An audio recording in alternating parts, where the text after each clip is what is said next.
इन दिनों मेरे प्रोजेक्ट्स ज़्यादा हुआ करते थे, इसलिए रात देर तक जागकर पूरा किया करता था। माहा, पानी पिला दो, मैंने बड़ी नरमी और शाइस्तगी से कहा था। खुद पी लो, वो किताब पे नज़रें मरकूज़ किए हुए बोली थी और मैं उस पे गुस्से से नज़रें मरकूज़ किए हुए खुद पानी पीने के लिए उठा। पानी पीते हुए ही मैं सोच रहा था कि अगर मैंने इसकी जगह साथ वालों की बेटी रेशम को पानी के लिए कहा होता तो वो सर के बल भी जाकर पानी ले आती। खैर, वो तो थी भी फ्लर्टी टाइप लड़की और इसका ये फ्लर्ट मुझ पर कुछ ज़्यादा ही जाहिर हुआ करता था। कुछ मैं भी फ्लर्टी लड़कियों के साथ फ्लर्टी ही हुआ करता था, इसलिए शुगल के लिए उसकी हर फ्लर्टी डायलॉग का पूरी तरह जवाब देता था। और वो भली मांस लड़की माहा इसे हमारा अफेयर समझती थी और हमेशा मशकूक नज़रों से हमें देखा करती थी। लेकिन दिल ही दिल में पता नहीं क्यों मुझे लगता था कि उसका कलेजा जल रहा है। वो मुझसे मोहब्बत करती है और मैं बस एंजॉय करने के लिए उसके जलापन में मज़ीद इजाफे करता था। उसका ये जलापा सड़ापा इस बात का गवाह था कि वो मुझसे मोहब्बत करती है और मैं बस एंजॉय करने के लिए उसके जलापे में मज़ीद इजाफा किया करता था। बरसात के मौसम की ये पहली बारिश थी। माहा किचन में पकोड़े तल रही थी। पकोड़ों पे ये ख़ास मेहनत मेरे लिए ही की जा रही थी। मैं किचन की खिड़की से मुसलसल बरसात के मंजर को अपनी आंखों में कैद कर रहा था। अचानक कदमों की चाप सुनाई दी। ये रेशम ही थी, हमेशा की तरह सजी संवरी और परफ्यूम की खुशबू उड़ाती हुई। वो हाथ में पकोड़ों की प्लेट लिए मेरी जानिब आई और अपने उसी मखसूस अंदाज में मेरी तरफ प्लेट को बढ़ाया। मैंने एक नज़र माहा की तरफ देखा और उसको होने वाली जेलसी चेहरे से आया होती नज़र आ रही थी। इसलिए इस जेलसी को एंजॉय करते हुए मैंने प्लेट से एक पकोड़ा उठाया और दिल खोल कर इसकी तारीफ की।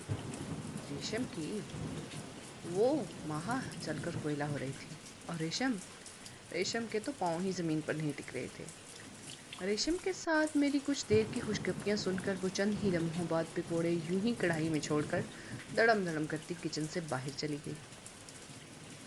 उन दिनों मेरा दिल माहा के लिए किसी भी एहसास से खाली था। उसे अंकल आफाक की बेटी समझकर दिल में कुछ नरम गोशा रखता था। उसके इम्तिहानात करीब थे, इसलिए पूरे घर की शाम मताई हुई थी। ऊंचे ऊंचे रट्टे लगाने वाले लोग मुझे बिल्कुल भी पसंद नहीं थे और उस पे सितम ये कि वो मैडम मुझे नालायक कहती थी क्योंकि मैं उसकी तरह किताब हाथ में लिए सारा सारा दिन घर का तवाफ नहीं किया करता था और ना ही किताबी कीड़ा था। बस जो कुछ क्लास में सर समझाते थे उसे दिमाग में बिठा लेता था और वही सब जाकर पेपर पे छाप देता था। माशाल्लाह मार्क्स मेरे हमेशा ही अच्छे खासे आते थे। एक रोज़ यूं ही मैं यूनिवर्सिटी से वापस आया तो महा को किताब हाथ में पकड़े पाया। उसके करीब ही रेशम बैठी थी। जी जी, वही रेशम जिसकी अभी बात हुई है, जो गालिबन कुछ देर पहले ही आई थी। मामा किसी काम से अपनी दोस्त की तरफ गई हुई थी। खाना ला दूं? मुझे अंदर आता देखकर रेशम फौरन मेरे करीब आकर बोली। मैंने एक निगाह महा पर डाली जो किताब को अपनी नाक से कुछ नीचे किए हुए हमें ही देख रही थी और मेरे देखने से फटाफट किताब वापस चेहरे पर चढ़ा ली। हाँ ला दो, मैंने मुस्कुराते हुए कहा था। तुम्हें तो घर नहीं जाना था, अब्बू डांटेंगे नहीं अब तुम्हारे? वो बहुत ही तंजी अंदाज में बोली। अरे खैर है, अब्बू को कोई बहाना लगा दूंगी, रेशम अपने मखसूस तेज अंदाज में बोली और किचन में चली गई।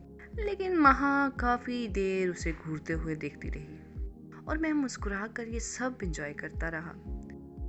ये औरत ज़ात भी अजीब ही है जिसे कोई भी नहीं समझ सकता। मैं ये सब सोचते हुए अपने कमरे में फ़्रेश होने के लिए चला गया। अब यहाँ बात तो ये बनती है कि मुझे कैसे पता कि महा मुझसे मोहब्बत करती है। उसकी छोटी छोटी हरकतों से मुझे हमेशा मोहब्बत ज़ाहिर होती थी, लेकिन मैं इस एहसास को कबूल करने के लिए ही तैयार नहीं था कि उसको मुझसे मोहब्बत है। हाँ, कभी रेशम आ जाती थी तो मैं उसके इस मोहब्बत वाले एहसास को हमेशा एंजॉय करता था। मेरे नज़दीक मोहब्बत एक बला का नाम था और ये बला मुझसे दूर ही रहती तो अच्छा था। मैंने अपने दिल को यही बात समझा के काफ़ी सालों से रखा हुआ था। अंकल आफाक के कहने पे मैंने उसे पढ़ाने की हामी तो भर ली थी, लेकिन बाद में मैं खुद ही अपने फैसले पे बहुत परेशान था। इसके साथ 2 मिनट गुजारा करना मुश्किल था, उसे 2 घंटे पढ़ाना कितना मुश्किल होगा। शुरू शुरू के दिन तो मेरे लिए बहुत मुश्किल थे। न जाने मैं उसे पढ़ाता था या वो मुझे पढ़ाती थी। आइंस्टाइन का जिक्र होता तो वो मुझे इसकी पूरी हिस्ट्री और इसके कमालात बताना शुरू कर देती।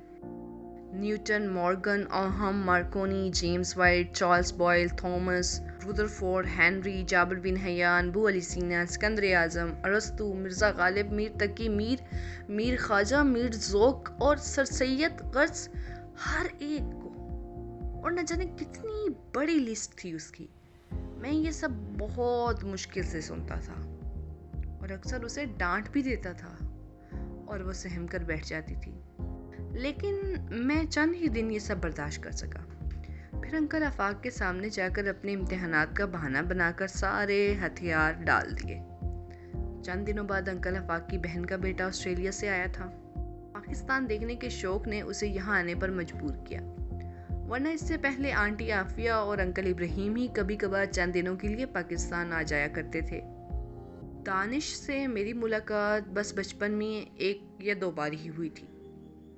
दानिश को आए अभी कुछ ही देर हुई थी, चाय का कप उसके हाथ में था कि मुहतरमा माहा उससे अपनी मालूमात का तबादला करने लगी कि ऑस्ट्रेलिया में कैसी कौमें रहती हैं, वहाँ के लोगों का रहन सहन कैसा है, वो कैसी ग़िज़ा खाते हैं, नीस सिडनी हार्बर ब्रिज कब और कितने अरसे में तामीर हुई। वो बेचारा बस सर हिलाते हुए उसकी तरफ तकता जा रहा था और मैं हंसते हुए उस बेचारे की तरफ देख रहा था। माहा को तो ऐसे लोग पसंद थे जो खामोशी से उसकी इल्म भरी बातें सुने और इनके खिलाफ तबसरा करने की बजाय इसकी हाँ में हाँ मिलाएं। इसीलिए माहा और दानिश की काफ़ी अंडरस्टैंडिंग हो गई थी। वो घंटों बैठकर बातें किया करते थे। रात खाने के बाद लॉन में बैठकर बातें करना तो रोज़ की बात बन गई थी। दानिश चूंकि आया ही पाकिस्तान घूमने था, इसलिए लाहौर घुमाने की जिम्मेदारी माहा ने खुद ले ली थी। वो रोज़ाना दानिश के साथ आउटिंग पे जाया करती थी, उसके साथ शॉपिंग करती थी, डिनर करती थी। पर न जाने क्यों ये बातें अब मुझे बहुत बुरी लगने लगी थी। लेकिन वो किताबी कीड़ा, बेढंग मोटी सी ऐनक पहनने वाली लड़की अब मुझे अच्छी लगने लगी थी। मैंने अपने दिल को बहुत डांटा डपटा, लेकिन वो उसकी तरफ भागता ही चला जा रहा था। प्यार अंधा होता है, इस बात पर मुझे यकीन अपनी हालत देखकर हो गया था। मैं अक्सर रातों को उसका ख्याल आ जाने पर दिल को बहुत लानत मलामत करता था और सुबह उसको दानिश के साथ देखकर चलता कुड़ता था, लेकिन कुछ कह नहीं सकता था क्योंकि मैं एकले पालक था और ना मेरा ख़ानदान उनके ख़ानदान जितना ऊंचा था। अगर अंकल आफाक ने मुझे अपनी किसी भाई बहन से लेकर पाला होता तो मैं झट से रिश्ते की बात कर देता, लेकिन काश ऐसा हुआ होता। आज उसके कॉलेज में पार्टी थी। अंकल आफाक ने मुझे पिक एंड ड्रॉप का कहा था, लेकिन दानिश ने ऐन वक्त पर फरमाइश कर दी कि आज कार वो ड्राइव करेगा और माहा को वो ले जाएगा। पहले तो मैं भी उसे लाहौर की ट्रैफिक का तजर्बा ना होने का बहाना बनाकर बजिद खड़ा रहा, लेकिन फिर माहा के कहने पे चाबी उसके हवाले करना पड़ी। उसने पिंक कलर का बहुत ही प्यारा सूट पहन रखा था और बालों को स्ट्रेट किए हुए वो और भी प्यारी लग रही थी। वो मेरे सामने से गुजरते हुए कार का दरवाज़ा खोलकर दानिश से पहले जा बैठी और मैं वहाँ से फ़ौरन पलटकर अपने कमरे में चला गया।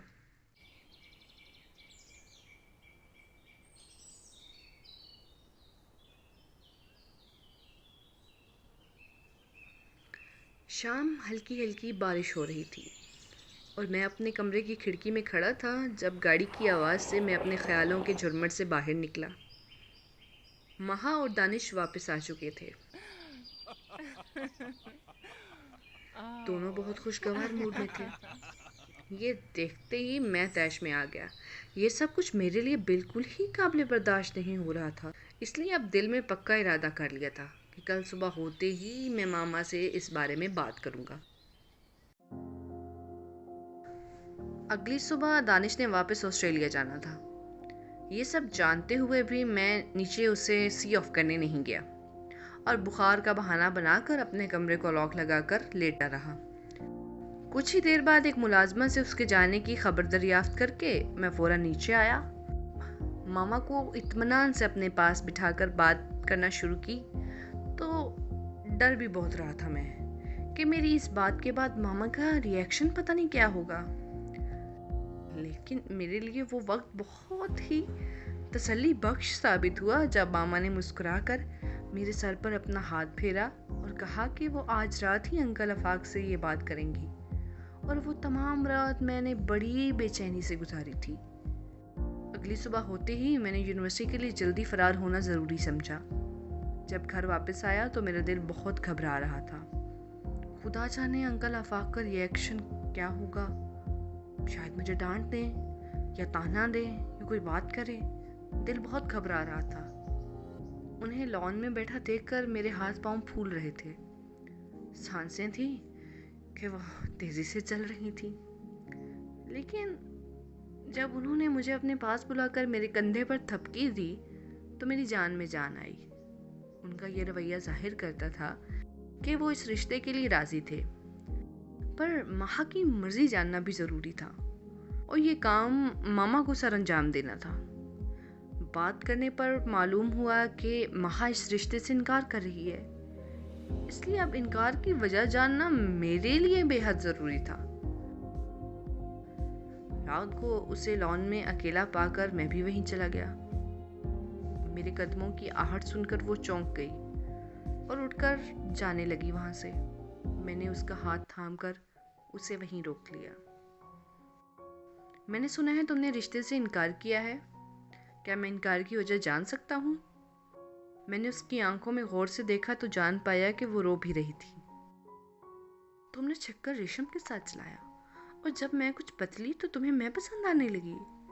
वो बात करते हुए मुसलसल आंखों से आंसू टपका रही थी और मैंने उसके हाथ को मजबूती से थामते हुए उसे करीब ही पड़ी एक चेयर पर बिठाया और खुद उसके सामने उसका हाथ थाम कर बैठ गया। पागल लड़की, मैंने तो तुम्हें तभी पसंद कर लिया था जब तुम अफलातून सी लड़की थी, किताबी कीड़ा, एक चलती फिरती लाइब्रेरी, गूगल या विकिपीडिया। मैं ये सब कहते हुए मुस्कुराए बगैर नहीं रह पा रहा था। उसने आंसू साफ करते हुए निगाहें मेरी तरफ उठाकर देखा। तुम तो मुझे तब भी कबूल होती अगर तुम पहले जैसी ही होती, और मैं तुम्हें तब भी मोहब्बत करता था शायद जब तुम रेशम और मुझे देखकर जला करती थी। हाँ, वो अलग बात है कि मेरा दिल इस बात पे कायल नहीं हो रहा था। मोहब्बत का पौधा अंदर से उग चुका था, लेकिन उसके उगने का एहसास मुझे काफ़ी देर बाद हुआ। ये एहसास शायद दानिश के आने से ही हुआ था मुझे। तब मैंने सोचा कि मैं इस न्यूटन की बच्ची को किसी और का होता हुआ नहीं देख सकता। बस तभी तुम्हारे लिए अपने रिश्ते की बात करना पड़ी। और रही बात रेशम की, तो उसे तुम भी जानती हो कि वो कितनी फ्लर्टी थी। उसके साथ मैं जितनी बातें भी किया करता था उसमें मेरा मकसद सिर्फ और सिर्फ तुम्हें जलाना होता था, क्योंकि जब तुम किताब हटाकर चोरी चोरी गुस्से से हमें देखती थी तो कहीं ना कहीं इस दिल को बहुत अच्छी लगती थी। मैंने उसके हाथों को अपने दूसरे हाथ से दबाया और वो शर्म के मारे मुझसे हाथ छुड़ा रही थी। तो मोहतरमा, बात यह है कि आपसे शादी के बाद मेरे इल्म में यूं ही इजाफा होता रहेगा। कहीं ऐसा ना हो आपके इस इनकार में मैं आपकी मुफीद मालूमात से महरूम रह जाऊं, तो मेहरबानी कीजिए और फ़ौरन हाँ कर दें। मैंने कदरे बेचारगी से कहा और उसने करीब ही बड़ी किताब हंसते हुए मेरे कंधे पर दे मारी।